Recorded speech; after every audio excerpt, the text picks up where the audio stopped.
Hello বন্ধুরা, তো আজকে আমি একটু মুখে পরিচর্যা করার জন্য কিছু ইনগ্রিডিয়েন্টস নিয়ে চলে এসেছি। তো দেখুন, আমি সবার প্রথমে বলে দিই, এটা হচ্ছে কিন্তু আলুর রস। একটু রাখা ছিল বলে একটু কালো হয়ে গেছে।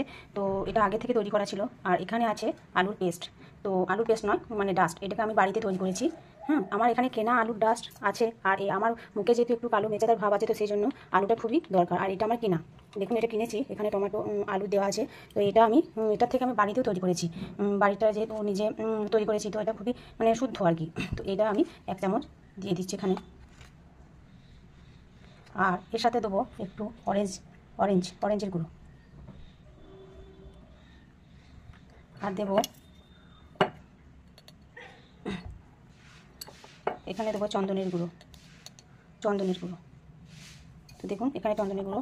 আর এখানে দেবো একটু দেবো হলুদের গুঁড়ো। এটা কিন্তু আমার কস্তুরি হলুদ, এটা এমনি রান্না করা হলুদ নয়, এটা কস্তুরি হলুদ।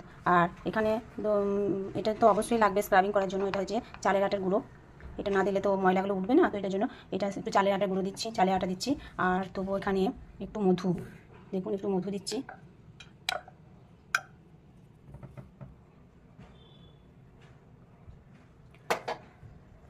এরপর দেবো একটু গোলাপ জল।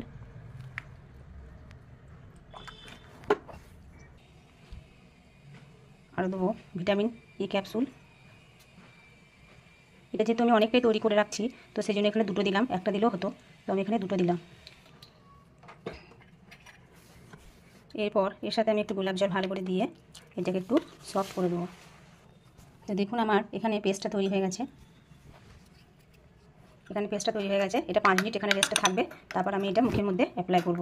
এটা মুখের পক্ষে খুবই, মুখের গ্লেজও আসে আর স্কিনটা ভালো থাকে। তো সেই জন্য এটা আজকে আমি তৈরি করলাম।